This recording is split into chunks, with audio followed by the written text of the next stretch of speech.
नमस्कार, जय Hind. MPSI studio member में आपका स्वागत है। मैं दोस्तों आज आपको लेकर आया है नंबर सिस्टम के लिए दोस्तों शुरू से बिल्कुल लेकर चलेंगे। नंबर सिस्टम में सबसे पहले दोस्तों प्राकृत संख्या, उसके बाद दोस्तों ऐसे ही आगे प्राकृत है, फिर मतलब कि प्राकृत के बाद दोस्तों पूर्ण संख्या, फिर सम या विषम, भाज्य भाज्य, फिर परमेय अपरमेय और दोस्तों सहभाज्य वगैरह, ये सब इसी में आते हैं। अब दोस्तों उसके बाद दोस्तों कुछ आगे बताएंगे। आगे दोस्तों बताएंगे कौन सी संख्या किससे कटती है, मतलब कि विभाजित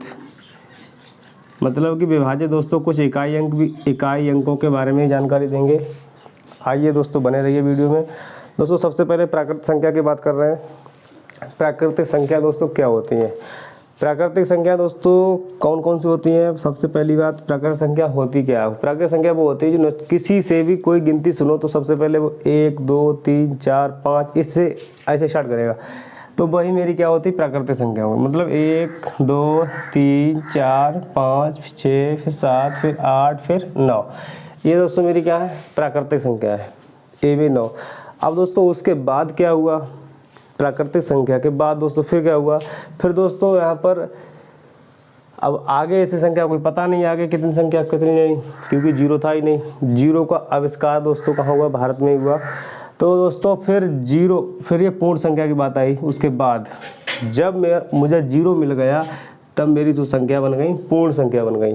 दोस्तों ध्यान देखें, 0 फिर 1 फिर 2 फिर 3 फिर 4 फिर 5 फिर 6 फिर 7, इसी हिसाब से चलती रहेंगी दोस्तों। ये मेरी कौन सी? पूर्ण संख्या। मतलब कि जीरो, जैसे कि मोबाइल के कीपैड में लिखा होगा, मोबाइल का कीपैड देखा होगा 1 2 3 फिर 4 5 6 फिर 7 फिर 8 फिर 9 फिर स्टार फिर 0 फिर हैच, इस हिसाब से मोबाइल का कीपैड होता है। तो दोस्तों आप जहाँ चाहें वहाँ नंबर लगा सकते हैं, जहाँ चाहें आप वहाँ नंबर लगा सकते हैं, उसमें कोई नहीं, मतलब जीरो होगा तब, क्योंकि मेरी संख्या जो है पूर्ण संख्या है।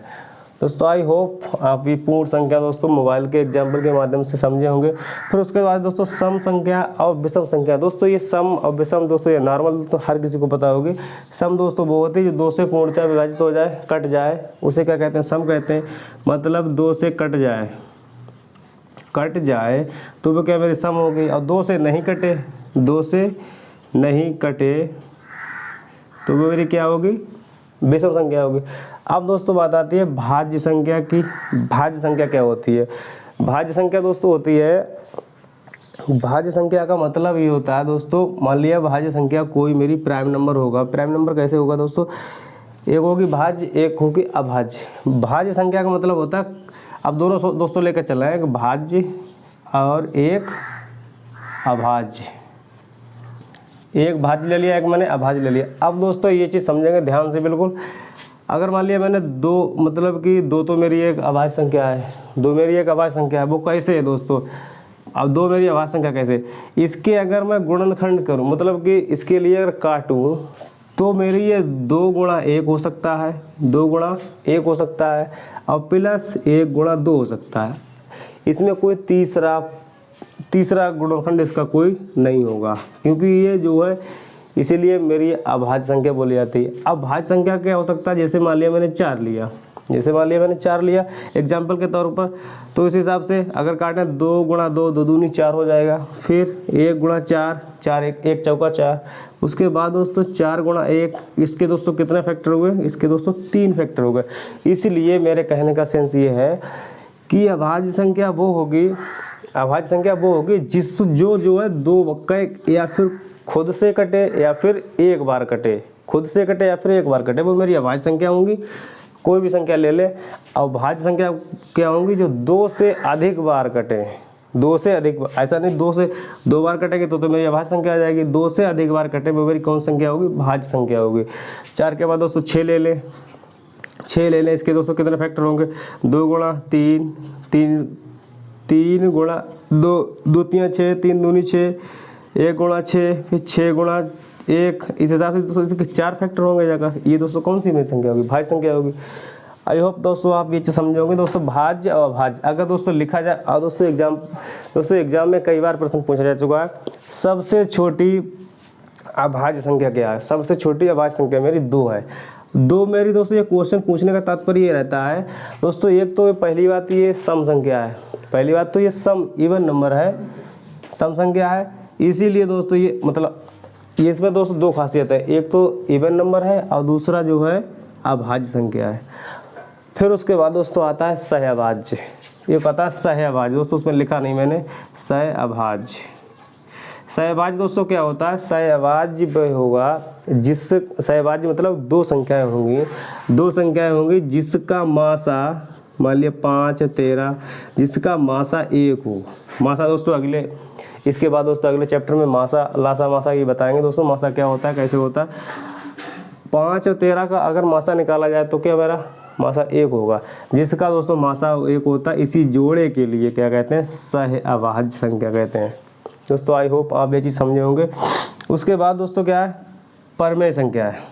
अब दोस्तों इसे ये लिखा जाए मेरा, ये मेरे 4 से स्टार्ट होगी, 4 के बाद 6, 6 के बाद 8, 8 के बाद 9। अब दोस्तों 9 मेरी, अगर आप सोचने वाले 9 एक विषम संख्या है, ये भाज्य कैसे हो सकती है दोस्तों, ऐसे हो सकती है, मान लिया मैंने 9 लिया, 9 के अगर फैक्टर करेंगे 3 गुणा 3, फिर 9 गुणा 1, फिर 1 गुणा 9, इस हिसाब से दोस्तों इसके मेरे फैक्टर हो जाएंगे, 3 फैक्टर हो जाएंगे तो मेरी कौन से भाज्य संख्या पहुंच जाएगी। इस हिसाब से दोस्तों ये है। फिर अभाज्य संख्या की बात है, 2 के बाद कितना आ गया 3, 3 के बाद दोस्तों 5, 5 के बाद 7, 7 के बाद 9 नहीं आएगा, 9 मेरी क्या है भाज्य संख्या है। 9 के बाद 7 के बाद फिर 11 आएगा, 11 के बाद 13, इस हिसाब से दोस्तों एक क्रम चलता रहेगा।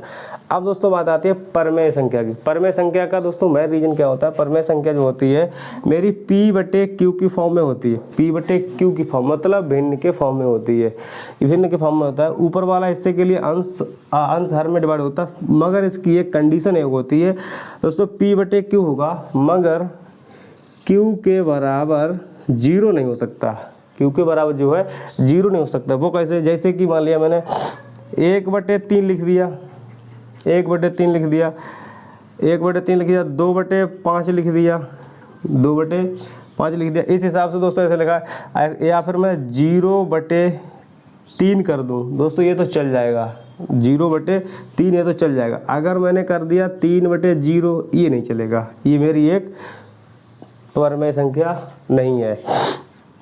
इसकी दोस्तों यही खासियत होती है परमेय संख्या की दोस्तों। ये जो है, ये अगर इसके लिए काटा जाए 3 के लिए, यहाँ पर पॉइंट लगाया, फिर 0 पर यहाँ 0 बढ़ा लिया, 3 3 9, 1 बचा, फिर 3 3 9, फिर 1 बचा, 3 3 9, इस हिसाब से दोस्तों ये रिपीट होता रहेगा, ये जो है रिपीट होता रहेगा। इसीलिए मेरी कौन संख्या होंगी, ये मेरी संख्या होंगी परमेय संख्या होंगी। परमेय संख्या का दोस्तों एक ही मतलब है कि परमेय संख्या हमारी वे होती हैं जो बटे की फॉर्म में होती हैं, P/Q के फॉर्म में होती हैं, मगर Q के बराबर में 0 नहीं हो सकता है। ऊपर 0, P बराबर 0 हो सकता है, P बराबर जो है 0 हो सकता है, Q बराबर 0 नहीं हो सकता है। उसी हिसाब से अपरमेय संख्या, अपरमेय संख्या दोस्तों कौन कौन सी बची, अपरमेय संख्या मेरी जो बची हैं कौन कौन सी हैं। सबसे पहले अपरमेय संख्या की बात की जाए, अगर मेरी ये तो सब हो ही गई, पूरा कट जाए, पूरे भी कट सकता है ये संख्या परमेय संख्या, और नहीं भी कट सकता, अगर नहीं कटा तो रिपीट होंगे मेरी बार बार, जैसे कि मैंने ये वाला किया इस हिसाब से। फिर अपरमेय संख्या दोस्तों का एक एग्जाम्पल है दोस्तों 22/7, 22/7 क्या होता है, ये पाई का मान होता है। एक दोस्तों आता है पाई का मान होता है 22/7 दोस्तों, ये मेरा इसकी जो है एक्यूरेट वैल्यू 22/7 नहीं होती है, ये एक दोस्तों मानी गई है, एक दोस्तों 22/7 जो एक वैल्यू मानी गई। फिर उसके बाद दोस्तों एग्जाम्पल में लिए 22 पाई हो जाएगा, पाई के बाद अंडर रूट में संख्या जितनी है 3 है, फिर 5 है, फिर अंडर रूट 7 है, इस हिसाब से अंडर रूट 9, अंडर रूट 10 है, इस हिसाब से दोस्तों ये क्या है मेरी अपरमेय संख्या होंगी। दोस्तों आई होप आप ये चीज़ समझे होंगे। थैंक यू, जय हिंद, जय भारत।